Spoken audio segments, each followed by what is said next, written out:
Okay, hello everyone, and welcome to the Bridging the Gap Research on International Policy Implementation Lab, or BTG and RIPIL, workshop on co-creating research through scholar practitioner partnerships.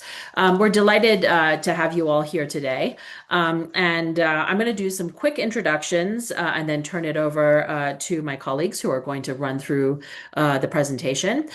Just before I do that, could somebody who's a panelist and who's a participant and not a webinar panelist send a chat message to let us all know that you are able to see the slides? We just want to make sure that those of you who are with us on the webinar can see the slides that we have. I would really appreciate that. Thank you. I'll keep talking while we do that. My name is Nazneen Barma. I am a professor at the Joseph Corbell School of Global and Public Affairs at the University of Denver, and I'm a principal at the Bridging the Gap project. I'm going to turn to my colleagues in just a moment to introduce themselves, but I'll just share with you the two organizations that are co-hosting this webinar. One is Bridging the Gap, or BTG, which is an initiative that promotes engagement between the scholarly, policy, and public spheres in international affairs. And we are really thrilled to be here with our friends and collaborators at RIPIL, which is the Research on International Policy Implementation Lab, which is focused on translating scholarly research into real policy solutions. We share the goal at BTG and RIPIL of equipping scholars with the foundational skills to produce co-created research and increase the policy and public impact of our collective work. This project, this collaboration, is funded by the Carnegie Corporation of New York, and we want to thank our funders for their support of this partnership. Let me turn to introducing the rest of the team. I'll introduce my colleague, she will introduce herself, Susanna Campbell. Hi, Naz. Thanks so much. And thank you, everybody, for being here with us. So my name is Susanna Campbell. I'm an associate professor at the School of International Service at American University and the director of RIPIL, the Research on International Policy Implementation Lab. RIPIL is a research lab that focuses on doing policy and practitioner-engaged research with the idea that one of the best ways to have a broader impact of your research is to understand your audience and engage with that audience throughout the research process. So part of what we'll be talking about today is our methodology for doing that. And Jordan, would you like to introduce yourself? Sure, thanks, Nas. So I'm half like Susanna and half like Nas. Like Susanna, I'm a professor at American University, and like Nas, I'm a principal with Bridging the Gap. Wonderful. And Rachel? Hello, everybody. I'm Rachel George. I'm a fellow with RIPIL and a lecturer at Stanford University at the moment, and really thrilled to be here. Terrific. And Pauline?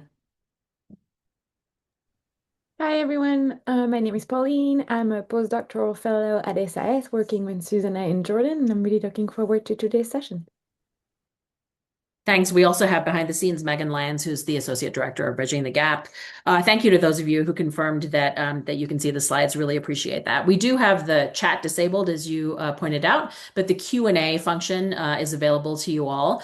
We decided to run this as a webinar format since we are also recording this presentation so that we can distribute it via Bridging the Gap and RIPIL's open access curricular platform so that people can view the content after the conversation. I'll just say a little bit more about how we're going to run the workshop, and then we can get right into it. So we're really grateful to all of you for joining us. We have, it looks like, about almost 20 participants on, which is fantastic. And from the registration list, we know that some of you are academics, different stages of your career all over the world, which is wonderful. And some of you are practitioners. And so we're already sort of manifesting the point of this workshop, which is to talk about co-created research through scholar and practitioner partnerships. We're looking forward to engaging with you over the course of the webinar in 3 ways. Please do ask questions via the chat or via the Q&A function at any point. We are going to be monitoring that closely. We would love to engage with you as we just did via that function. And we have at different points during the webinar planned in parts where Jordan and I are going to bring in questions that you're asking. So please do populate that at any point and we'll bring them in as best we can. At the end of our presentation, which is going to last just about an hour, we're going to invite those of you who are interested into a regular Zoom room to interact with the presenters. If you'd like to talk with us more, we would like to talk with you more, and we will find a way to make that happen immediately after the presentation. And third, we will also invite you to communicate with Bridging the Gap and Ripple if you would like to participate in a more consultative manner with the organizers of the workshop, those of us on the screen. And we'll share a template for how you could get in touch with us if you're interested in talking with us about a specific project so that we could help answer questions and brainstorm with you about how you might like to do this work. We'll also refer during the webinar to a number of resources that will be made available to you. We will share at the end of the webinar a PDF link that will include all of those resources. So without further ado, thank you again for joining us. I'm going to turn it over to Susanna. Hi, everybody. Okay, so this is a presentation on co-creating research through scholar-practitioner partnerships. And we're going to start by defining our terms. So what is co-created research? There are many different terms out there, so we're going to kind of walk through this. And Rachel is driving, so thanks, Rachel. So the definition that we're using is research projects in which researchers and external partners work together to identify research questions, conduct research, and engage external audiences in the implications of findings. This can be called many different things in different disciplines. Some kind of commonly used terms are research practice partnerships. That's used in education a lot, or participatory community-driven research. So there are many different ways of thinking about this. What we are focusing on is the involvement of researchers and practitioners throughout the research process. So in order to kind of situate what is co-creation or co-created research, we also need to situate what it's not. And one way of doing that is creating this broader spectrum of practitioner engagement. And I have to say that when we are using the term practitioner to refer to any actor outside of the university that we may want to use the research and that may want to partner with us in doing research. So it's a very big term that can include community members, it can include policymakers, but we're using practitioner here so that we don't have to have too many terms on the slides. So at the low end of the spectrum, when you're doing research, you can say, I'm doing my research and I am disseminating it to scholars. I don't have any aims or ambitions of even disseminating it directly to practitioners. I assume that the uptake of the important stuff that practitioners will need will happen through other processes. Next, you can actually try to actively disseminate it to practitioners through blog posts or through other means where you take your research and you translate it for a kind of different audience in different language. Moving on toward the higher spectrum is you can produce research for practitioners. Some people are contracted as evaluators, or otherwise researchers are contracted by practitioners to do research, but then maybe they let go of their data rights, they let go of intellectual property, and that's really owned by the practitioners themselves. The end of the spectrum that we're talking about are these kind of final two components, which is where you produce research with practitioners.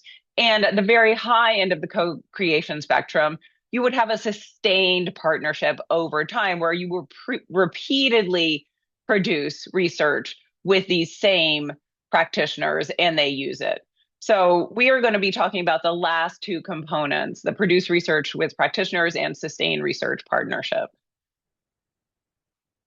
And this is part of a kind of broad, what we're going to call the maximalist co-creation cycle. So in this, you are working with the practitioners to both identify research questions that are important to scholarship and important to practice, that you are actually conducting that research together in some way. That doesn't mean that everybody does the interviews, and I'll give us a few examples of how you can parse that out.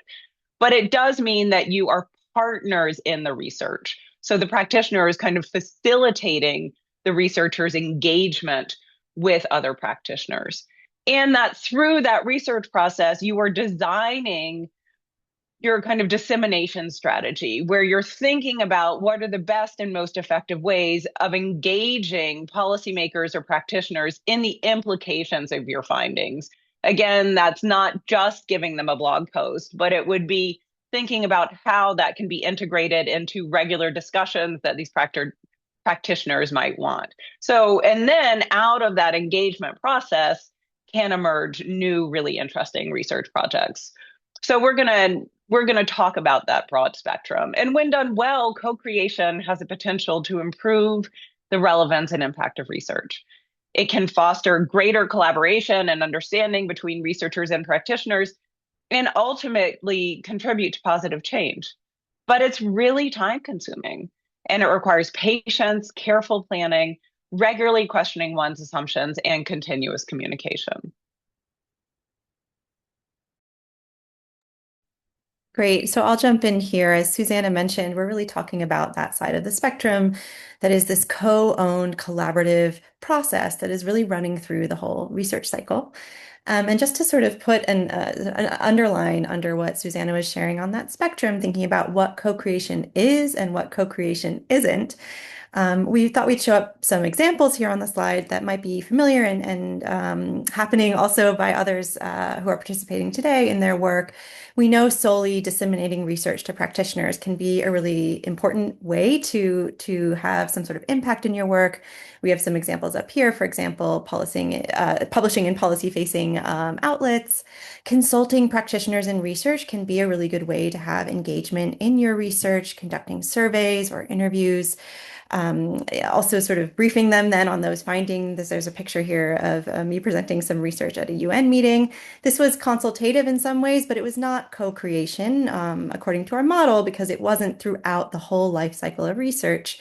And finally, that form that Susanna mentioned of contracted research. This can be a really rich way to engage with policymakers and help them answer a question that they have in their work. But because of those dynamics Susanna mentioned, of sort of who owns the data, the balance of control in that process, it is not, it doesn't qualify for our understanding of co-creation that we've laid out today.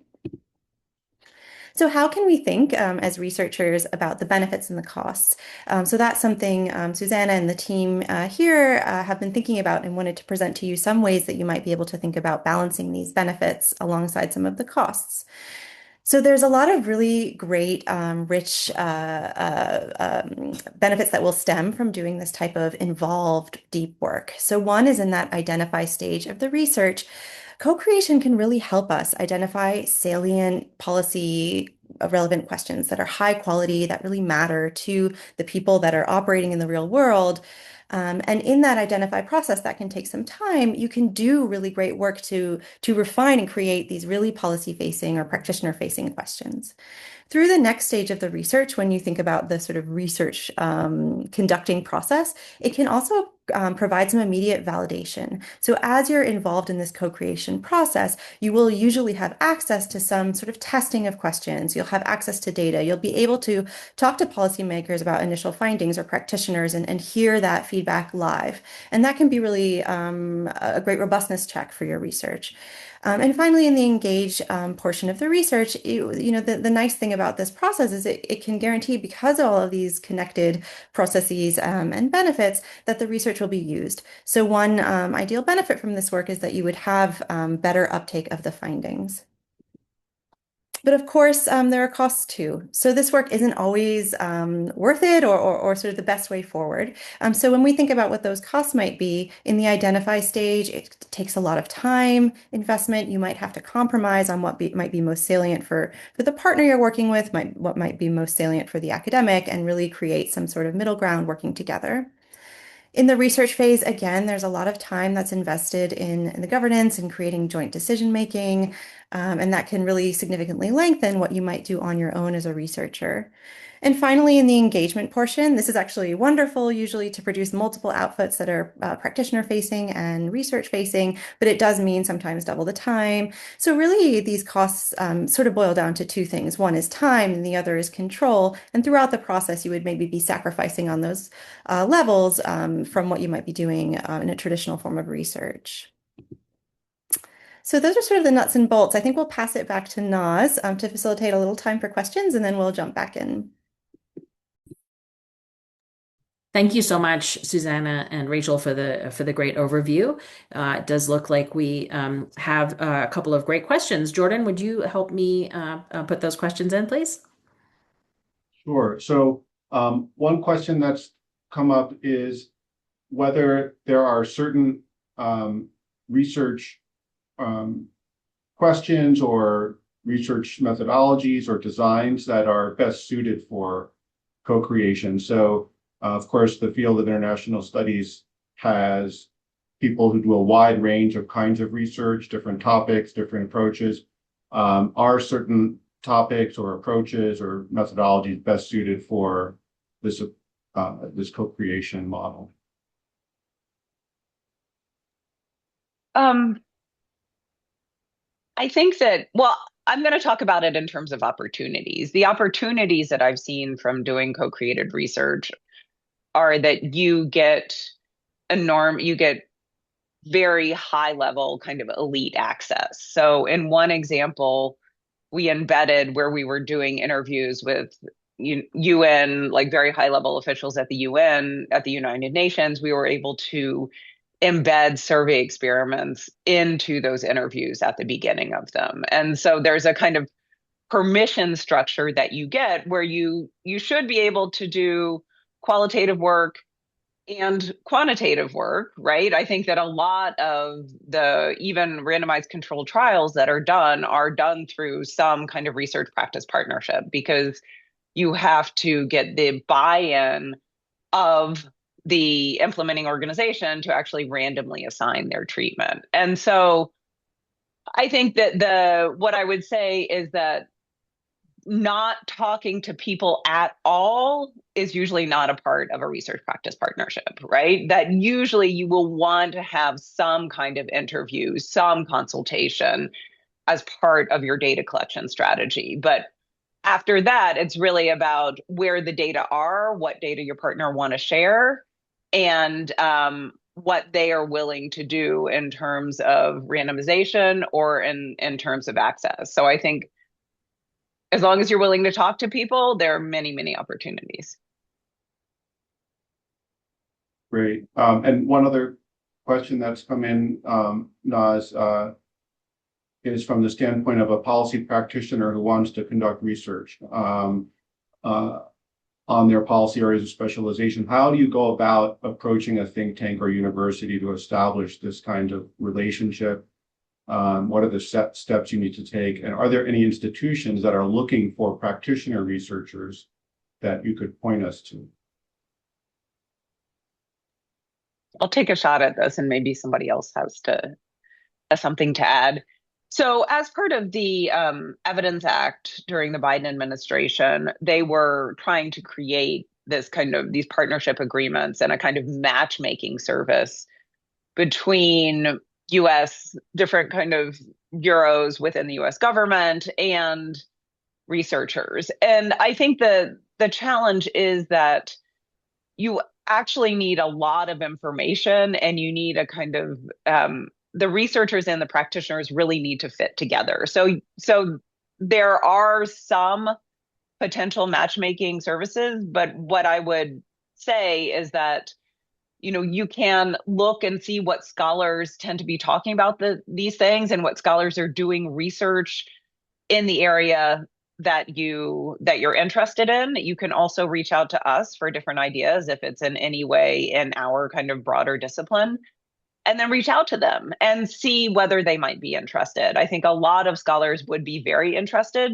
but you want them to understand what they're getting into. And that's part of what we're going to go through today. Naz, do you have something to add on this, or Jordan? I'll add to that one too. Thank you. I worked for 6 years as a practitioner at the World Bank, working on issues of political economy and public sector governance in East Asia and the Pacific region. And I often was the person who sort of reached out to my fellow, scholars, people who I had trained with, people who were in my academic networks, to kind of kickstart the types of partnerships that you're talking about. So as Susanna and Rachel will discuss in just a few minutes, minutes, a lot of this is very relationship based, right? Staying in touch with your networks, your cohorts, and kind of asking those folks who they know. It ends up being, in many respects, a fairly small world of people who would be the right people to engage in these kinds of things. And as Susanna suggested, Bridging the Gap and Ripple, we have our own networks in the particular areas of international affairs and international policy that we can help connect you with as well. Jordan, perhaps if there's a little bit of time at the end, you could talk a little bit about the New Voices workshops as well as a mode for doing this. But perhaps we could turn to the next section because I think your our audience is wonderfully anticipating many of the things that we're going to talk about. And we see the questions in the chat about managing bias and kind of risks in terms of independence. We have answers for that too, but we'll get to those in just a minute. Okay, great. So now we're going to go through the best practices. So first, we're going to start by talking about if you're a researcher and you don't have practitioners who you want to work with, how could you even begin to find them? First, you can approach relevant practitioners and policymakers at professional gatherings, conferences, workshops, talks. Usually that just one conversation isn't enough. So you often need to become kind of a known quantity that has some kind of broader respect and legitimacy for people to agree to work with you. But the point is you need to go where they are, not expect them to come where you are. Also, doing research on and with policymakers and practitioners is actually a really good way to build relationships. So if you say you might want to have a relationship with an NGO like Mercy Corps, then maybe even doing research on Mercy Corps and getting in touch with their key staff to interview them about what they're doing would be an initial way of building those relationships. So understanding that your interviews and qualitative work actually are a relationship building exercise. But you really need to take time to build trust and show up repeatedly. And you also need to learn their language. So if you're just kind of talking in the academic language and referring to those debates and are not able to translate it to practitioner language and what is really on their agenda right now, you're not going to have that much credibility when trying to form a partnership.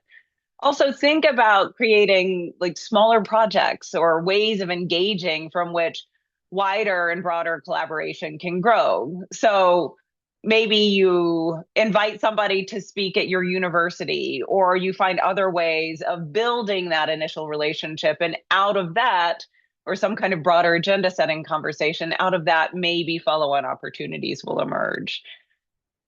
Also, you can try to connect with research organizations that act as intermediaries between research and practice. And often those are think tanks that tend to do that may themselves be translating research and kind of have connections on both the academic and the practitioner side. You could also do a fellowship. So the international affairs fellowships or other fellowships that give you time within a practitioner reality that actually enables you to build those relationships that would form the basis for a research practice partnership or a co-created research partnership. Once you have that relationship, you need to think about several things that would help you to set up a successful partnership. So first, you have to have shared interest in the research topic. So this has to be with people who are mission driven in some way, both the academic and the practitioner. You really want to understand something, because if that commitment is not there and that kind of curiosity is not there from the get-go, it's certainly not going to be there when the work gets really hard. You also have to have a kind of broader commitment from both parties to engage throughout the research cycle. So not just at the beginning, but actually throughout the entire cycle. And a commitment to producing both research and policy publications. So Rachel talked about this, and it's no small thing, because it means for any research project, you're not just speaking to one audience. You really have to produce double. And that needs to be a commitment on both sides, or at least an agreement about where authorship stands in the end if both sides don't actually commit. You also need to really understand what high quality research looks like and high quality engagement looks like. So one thing that we found in our projects is that it's actually much easier for us to partner with monitoring and evaluation units or data units that already have some kind of training and research design, because there's a shared understanding of what this takes, of what the methodologies are, and of kind of what we'd really be asking the practitioners to do. I strongly recommend a data sharing agreement and make sure that all of this goes through your institutional review board. We can talk more about the nuts and bolts of that later. And really, you need to treat this as a project that you're managing and have a strong project management plan. So a project plan, a Gantt chart, what are you going to do when, a solid decision-making structure, who makes decisions on what, a regular meetings, the commitment from everybody to adapt and learn. Nobody is going to have all the right answers because you are bridging cultures, bridging institutions, and bridging audiences via this. But you have to go back out and speak to audience and institutions that are actually not bridging themselves. And one of the key components is setting up the partnerships and what are the MOUs that actually guide this. So there are kind of 4 key components to setting one up. One is, as I said, figure out your decision-making structure, focus on governance. How will decisions be made? How will authority, accountability, and communications be structured? Second, set up some operating principles. What values and working norms will guide how we collaborate? You're coming from very different institutional cultures. You have to talk about this stuff out of the gate and make sure you're on the same page. Timeframes, how long do the agreements last? When will they be revised? What is the scope for your work together? And really, really importantly, data sharing agreements. We'll talk about how you can enter into a research practice partnership without a data sharing agreement. You think you're on the same page, and then maybe the practitioner organization says, nope, you can't use the data, we're done. And so you need, as the researcher, to protect yourself. Also, publication agreements. Who's a co-author on what? Why? How do you agree on that? What are your standards? Is clearance needed? All of these things need to be set up to guide and facilitate the smooth functioning of this partnership. So now that you have a partner, what are you doing? How are you doing this? And where is it taking you? So I'm going to talk through these 3 components: the identify component, the research component, and the engage component. So at the identification stage, you and your partner are going to work together to identify policy relevant research questions. This might seem easy. This takes so long. So in our partnership that we had with the US State Department, we took 6 months to first find the exact right partner within State Department, and second, to come up with a question that we felt could produce good academic publications and be relevant to policy concerns. And so the question we came up with there was, under what conditions are data and evidence used in foreign policy decision making? Which was very relevant to what was going on at the State Department at the time, and also very relevant to some big debates in the foreign policy literature. But that was an iterative process. It took a lot of back and forth, and the academics in the room had to say, hey, here's where the literature stands. This is what might be interesting. And the practitioners in the room had to say, hey, here's where our policy stands. Here's what our bosses might be interested in doing and what we think we can engage people in. And finally, the data has to be feasible to collect and share. So in our conversations with the State Department, there's a lot of data that we would have loved to have, but we couldn't have it. And even if they were able to give it to us, we could not have shared it. And that's extremely tricky. And so going back and forth and understanding that just the question identification takes a long time, and you should not take shortcuts of finding a question that is not relevant to the scholarly literature, or a question that is not relevant to practice or kind of policy opportunities. once you have the question, you need to really begin to think about how you do the research and how you do the research together. So in another project, a research practice partnership that we have with the Life and Peace Institute, we set up, the partnership is geared around postdocs as being the kind of main conduit between the kind of research on the one hand and the policy and practice on the other. And so we first set up a very clear project management process where we had regular meetings with the postdocs where we worked with them to identify their questions that would be, again, relevant to practice, right? And relevant to academia. But we had to, in that process, really navigate the norms within the NGO, which were much kind of more consultative. Everybody needed to be brought into this, and the norms within academia, which is I want to focus on, my research question and move it forward, and really make sure that the partner, the NGO partner, wasn't being kind of weighed down too much for this partnership. And to be honest, in that partnership, that's a little bit what was happening because there was such a high demand of the NGO to actually provide access to community members, say in Kenya, that the postdocs would never have had access to. So it's always about trying to balance that. You have to be informed and know the language. So if you're doing this research, you need to know your acronyms, right? You need to understand the terms, you need to understand their programming cycle and realize that that's the burden of the academic, right? That the academic is going to have to do more research, right, than the practitioner. The practitioner shouldn't be expected to know all of the academic literature, but the academic kind of has to know the language of the people who they are talking to in this space. You also really need to ensure that the incentives of both parties are respected. And I do feel like this is one of the trickiest pieces that all of these partnerships have gone back and forth on because, at one stage in our partnership with Life and Peace Institute, the goal was really to focus on the implementation of the Women, Peace, and Security Partnership. And that was, we had to try to bring that back to why is this an interesting case of kind of broader international relations and norm adoption, and how are we going to actually write pieces that are going to speak to this broader literature. So continuously revisiting and discussing those incentives openly, setting that up in your decision-making process and making sure that's in your MOU is extremely important.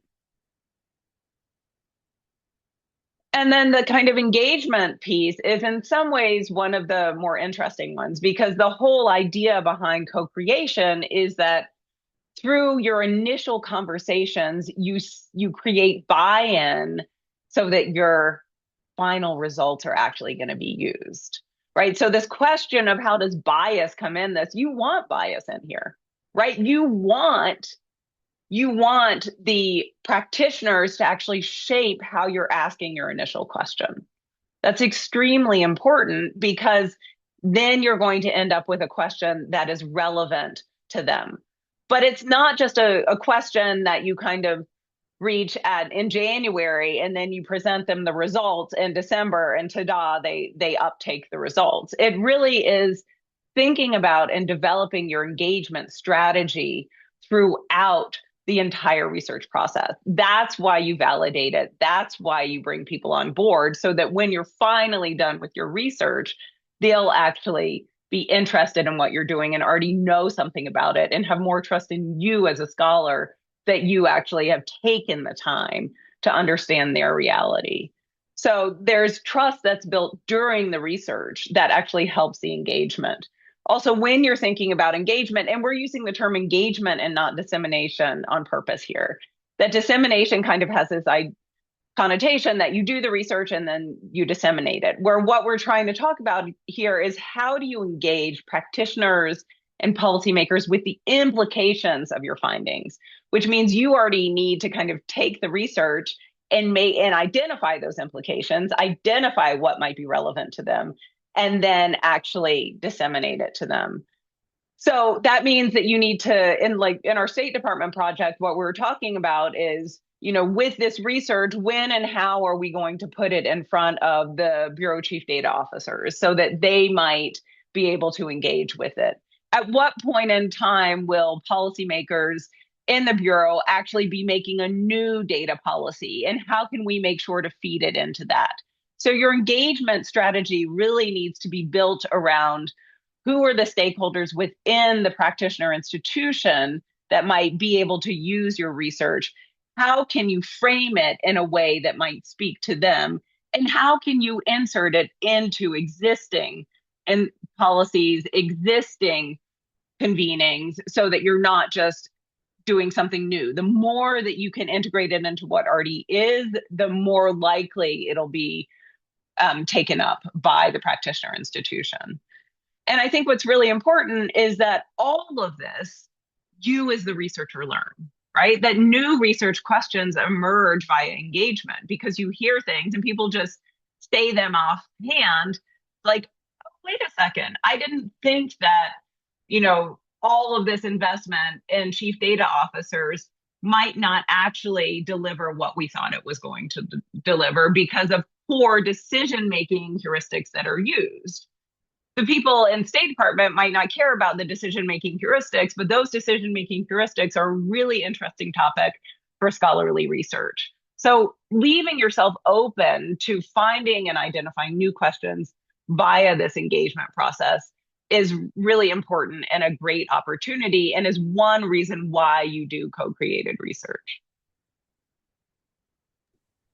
Okay. Thank you. That was a lot and a terrific presentation via those three stages. I think it's really helpful to kind of break it down in that way.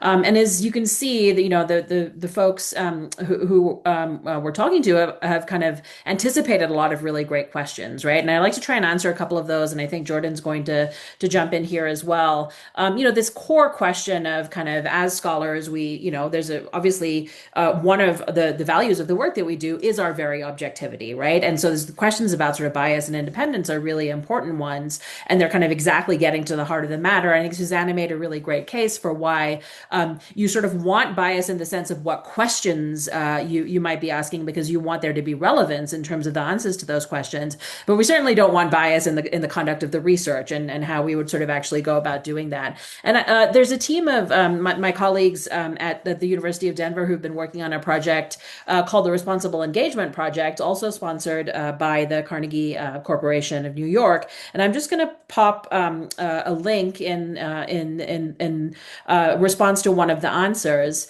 There's a website that my colleagues have put together here. And shoot, I'm answering the questions live instead of putting them in the chat. We'll find a way to get you this information. But the Ethical Engagement Project has a fantastic website where we collected interviews. My colleague Debbie Avant and I collected interviews from people who were dealing with exactly the kinds of questions that you're asking about. And so we have kind of case studies of folks who have worked with NGOs, worked with the military, dealt with the kinds of independence and bias questions that you're asking, and you could read those case studies. There's also an article that we wrote there where we identified a couple of these core dilemmas, and in particular, what the questions that you're asking about independence and bias, we framed as a sort of scholarly integrity dilemma. And the answer is all of those things are real risks in the work, and there are ways for managing them, which just happens to be what the next section of the presentation is about. But they're really sort of important to kind of take into account as you go through the stages that Susanna just kind of outlined, and that you do them at each stage. It's this continuous conversation, the continuous partnership, where the solutions to this really troubling problem come in. Jordan, I think you wanted to jump in on this as well with regard to the military in particular, and Susanna, I know you want to say something as well. Yeah, so there's a great question in the chat about how about working with military practitioners and what might be similar or different in that context. I think most of what Susanna has laid out applies with military practitioners, intelligence or other national security officials too. Of course, a lot of the things that the military does happen in the classified domain, so that's a kind of built-in constraint that can exist if you're dealing with national security issues. And if you're not a researcher who has a security clearance, then engaging in that space is not going to be possible. But there are also a lot of ways to engage with military practitioners that don't require a security clearance or access to classified information. And I think one of the keys is simply finding the people within military institutions who have a. Thank you again for joining us. Apologies for our technical troubles. We're going to pick back up where we were on the questions about managing bias and so on. And for those of you who just joined, we will record the rest of the conversation. If you need to leave, you'll be able to find the whole webinar on our. We'll make sure that we share it out with all of you, along with all the resources. So to continue, we were having a conversation about managing bias in the research process. And Jordan, I think you were going to share something on the military side, and Susanna was going to jump in as well. Yes, there was a great question about engagement with military practitioners, and I think for some people the military can feel like a kind of very different kind of institution, which it is. It has a very distinct culture, which is important to understand if you're going to engage with them. Of course, there are challenges that can be associated with the extent to which military institutions rely on classified information, which may not be accessible to you if you don't have a security clearance. But that said, it's still quite possible to engage with military institutions through a partnership, and one that is useful both from academic standpoints as well as policymaking standpoints. I think the key, one of the keys, is to find people within military institution who themselves have a research orientation or research background, who have a PhD. I think this is also a general point that I would underscore, that there are people scattered throughout the whole practitioner universe who themselves have PhDs or have research training. Those will tend to be great people to kind of try to connect with, because they'll understand what you're trying to do, which is so important, as Susanna was suggesting. Through Bridging the Gap, I co-led an effort that involved a partnership between academics and a military institution. We have a workshop series called the New Voices in National Security series, where we bring together groups of scholars and practitioners to exchange knowledge and ideas on national security issues. And I worked with someone who was at the Defense Department, at the U.S. Defense Department, Joshua Busby, who is a scholar, some of you may know, but he was working as a fellow at the Defense Department on climate and energy issues. And Bridging the Gap partnered with him to convene a workshop centered around questions of how the U.S. Defense Department should approach issues involving climate change and energy security. We brought in a group of scholars who had expertise on climate, energy, national security issues to talk with Defense Department officials about that set of issues. And that worked very well. It was facilitated by the fact that, Josh bridged those divides of being an academic and also, having an affiliation at the time with the Defense Department. Let me just add one example, is that, yes, you do want bias in the question identification. In the research process, you really need to separate it out very clearly. And so, for example, with the State Department, we talked about the kind of broader sample of who we would interview and who we would survey. And then once we had those conversations, it was only the academics, the research team, who did the research, only the academics who saw the data, who were in direct contact with any kind of broader staff. And the same thing on the UN side when I've done these partnerships with the UN Peacebuilding Support Office. that you really want to treat your research process as separate, one that is facilitated by knowledge that your partners have, but complies with all of your IRB guidelines around informed consent, around anonymity, and the researchers are the ones who maintain the data, not the practitioners. So the IRB is a huge help here because following ethical research guidelines help to sustain and maintain the confidentiality of the data, and also help to reduce bias in the data that you are collecting in some way. Also.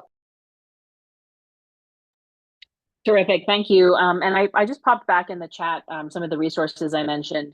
I would take a look in particular from the reflections that are collected on the ethical engagement site at Sarah Parkinson's reflection, where she actually described a very fraught partnership with a large INGO, international non-governmental organization, where precisely the type of distance that Susanna is describing was not possible, and how she sort of first tried to negotiate and then had to step back from the engagement. So we do have some examples of when these things don't go well, what might you be able to do in that context? So turning it back to you, Susanna and Rachel, for the next section. Great. So we're going to present a 2x2 because that's what we love to do. That kind of helped to explain some of the trade-offs in co-created research partnerships. So the model that I've been describing is really this upper left-hand quadrant, the high formalization and high investment. And by formalization, what we mean is a very formalized partnership with a clear memorandum of understanding that spells out what you're going to do throughout all stages of the research. And high investment is high investment on both the researcher side and the practitioner side. So investment throughout the research. So this is really a complete partnership that maybe has fewer risks in terms of you not having access to the data, you not having a good partner that is committed to the same types of outcomes that you're committed to. But the real trade-off is time and being able to kind of find an institution that will give you that type of access. So going over, if you have kind of low formalization and a high investment of the researchers and the practitioners, that's what we're calling a kind of relationship dependent partnership, meaning that it really relies on the relationships that exist between the researchers and the practitioners, but it's not formalized. And so there's a risk that, say, maybe with your main partner, your data, you agree on data sharing, but then their bosses say, no way, you can't have it. And then that relationship around which you built all of that work actually isn't able to protect you because of the lack of formalization. Now, the bottom left-hand quadrant, you can have high formalization, but low investment. And this is much more what I've called a contractual partnership, which means that, you know, you're kind of delivering the good, but you're not, or the research product, but nobody's actually that invested in the engagement. So you may get something, but it's unlikely to have as great of a kind of effect or be used to the extent that, say, the kind of ideal complete partnership could. And then finally, you can have low formalization and low investment, just a kind of informal partnership where you agree to share information, maybe collect some data together or do something. Maybe you'll get something great out of that, but maybe you won't. So I think that this is really where the questions, where we kind of begin to see the real variation in some of the trade-offs that emerge. And Naz is going to now give a few examples of each. Yeah, thanks, Susanna. I'm going to go in the opposite direction you did, starting in the bottom right quadrant, the informal partnership. Some of you may know the National Intelligence Council, the United States National Intelligence Council's global trends reports that they've been doing for many years, and in fact, the Trump administration has now suspended. But a number of our colleagues in the international relations, international affairs space have participated in helping build out the scenarios that those reports are built on. And I think of that as a sort of a co-created product. The the scenarios themselves by intelligence practitioners and scholars, but it's in a very informal kind of working group kind of system. The contractual partnerships, those are the kinds of things that I was describing when I talked about being a practitioner at the World Bank. Thinking about the World Bank, for example, contracting a scholar or a group of scholars to help write a political economy analysis on a particular country or a particular sector in a country, where the scholars are working with the World Bank team and with the counterparts that they may have. But as Susanna pointed out, there's sort of very low kind of stakes in the sense of any kind of contractual sense. But it is a partnership that can be quite fruitful. If you have the right people and the right network engaged. The relationship dependent partnership.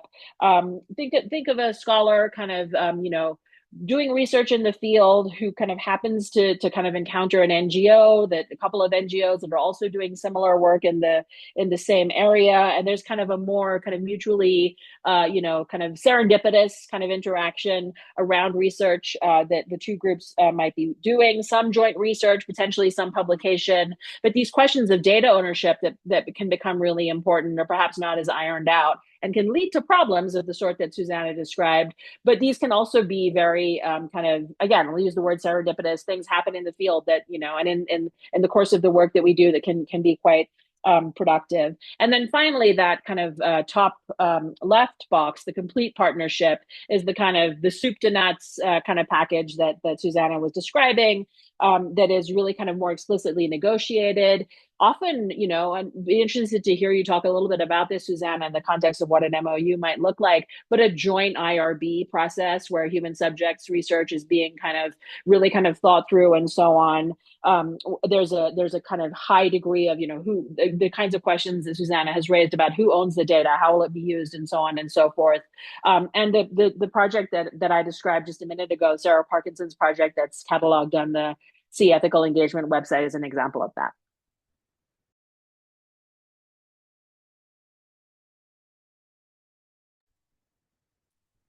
Great.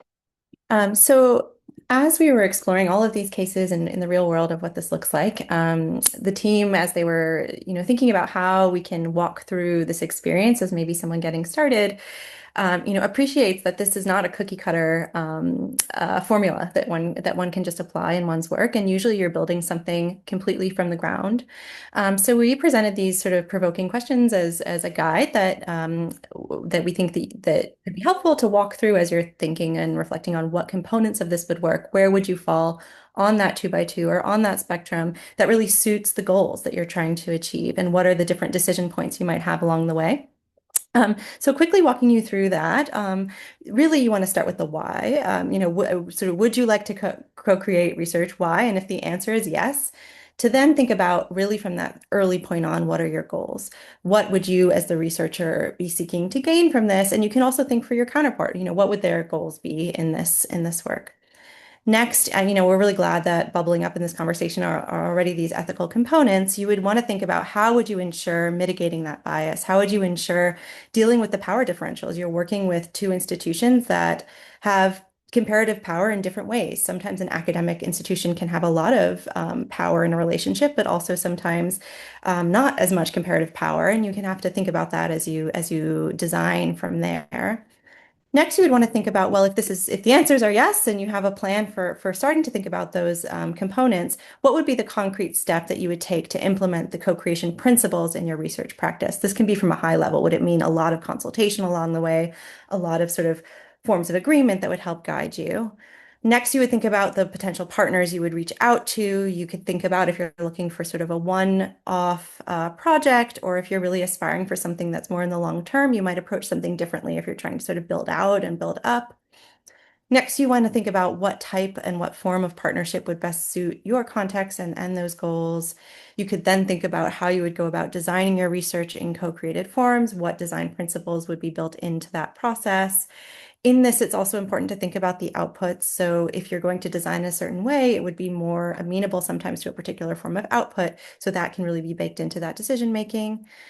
You could then think about the milestones and touch points that you'd bake into your planning to think about, where your co-creation is really ensuring across the research cycle that it's really fundamental, so that you don't risk slipping in those other areas of the spectrum. If you're aspiring for that really complete version, what would be the concrete ways you would sort of metric and measure that along your process? And finally, how would you think about success? So if you wanted to think about research impact as a researcher, there's certain ways we think about that. But what about as of co-created research? How would you evaluate the degree to which you achieved that co-created function, and also the success and impact of that co-created work? So we'll provide a lot of this for you to mull over. We have a handout that either is in your inbox or it will be reaching you magically soon, that we hope will be a resource that includes some of these probing questions, some of these schema and ways of thinking. The spectrum will be there as well as the 2x2. We now have a plan for some breakout groups. So I think I'll pass that over to Naz, and we will have, again, she had mentioned an opportunity to engage with us as a team, BTG and Ripple, and hopefully have a little more bespoke ways of engaging with you all and learning about your projects. But let me pass it to Naz, and I think we'll take it from there. Thanks so much, Rachel. I really appreciate that flow chart. It's really helpful. Jordan, I'm actually going to come to you in 10 seconds and ask you if there are kind of any other questions that you might want to just throw into the conversation just for the end here. I think there are a couple of additional things that we could talk about that have come up and that came up in the Q&A in the previous webinar. And as soon as we've done that, we will indeed ask everybody. We have a quick Qualtrics survey for all of you to fill out for us if you would. Although we have a small N at this point, it still really matters to us kind of what you have, what you took from this. And we would love then to just turn this into a full fully participatory Zoom session. We'll turn off the recording as soon as Jordan's done asking those final questions, and see who would like to continue to chat with us for a few minutes. So Jordan, over to you for a couple of final reflections, and then we can do exactly as Rachel said. Yeah, I think I'll just put on the table one, I think, additional important question that's been raised, which is how people might best think about pursuing this co-creation endeavor at different stages of their career, particularly thinking about someone who's an early career scholar, maybe they're doing their PhD, maybe they're a postdoc, someone who's a little farther along as maybe they're a junior professor, or they're a practitioner getting started in the practitioner world, or someone who's more senior. Any kind of considerations that should be top of mind or vary across those different career stages, or should the considerations be more or less the same, regardless of career stage? So I'll hop in on this one, Jordan. I think that if you're an assistant professor and you're going up for tenure, the time cost of co-creation could not be worth it, right? Meaning it could make co-creation not worth it. And so you really need to think about that and do a kind of cost benefit analysis of whether the benefits of co-created research, which can be amazing access to data, right? That you would not get otherwise, that can help you to publish stuff that nobody else can publish, right? Because they can't get the data. What the balance is between the time that it takes and the data access that could lead you to have really important publications based on those data, where that stands. And so I would say if you're an assistant professor, don't write it off outright because you feel like it'll be too time consuming. If you see an opportunity and you feel like through that opportunity, you'll get really important data and be able to have a kind of high-hitting academic journal or book with those data, then it could really be worth it, right? Then it could help to make your career. But it's not if you don't feel like you know what to do with the data, or you're not seeing that opportunity to actually have some top publications, then maybe you should go another route. But really kind of take seriously those pros and cons. I think when you're later on in your career, the kind of policy engagement piece can be more of a benefit on its own. I still think we're at a place with promotion and tenure guidelines where policy work is not a substitute for the academic work. it's a complement. And so understanding how to frame that in your promotion materials is super important, and just allowing yourself to shift as your incentives shift throughout the academic trajectory.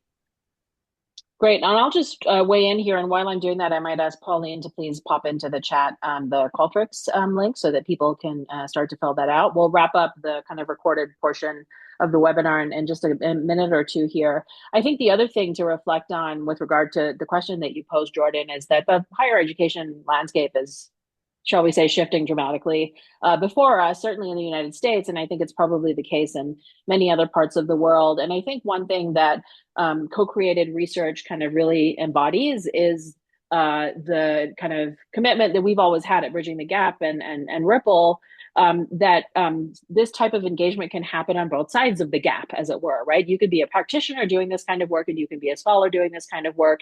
And many of us at different points in our careers will be both of those things. And so doing co-created research is kind of I think of as a career-long practice, right? That you can kind of engage in from different angles at different points. And I think it offers all of us a lot of different opportunities that perhaps the more kind of traditional career trajectories from some years ago may not have offered. And it is a new way into what I think of as the shifting landscape that we all face. So Jordan, maybe over to you for some closing words, and then we can wrap up the webinar. Yeah, I think mostly just to thank Susanna and Rachel and Pauline for putting this together. I found it tremendously useful myself, even as somebody who's kind of been in this space. And we, really, as Naz said, hope that this, for those of you who are participants, isn't just a kind of one-off engagement with this content or with us. We really are inviting you to continue to engage with us and reach out. We'll please review the handout that we've shared and avail yourself of the opportunity that we're offering to interact with us further in a more tailored way, specific to your own research interests and projects that you might pursue.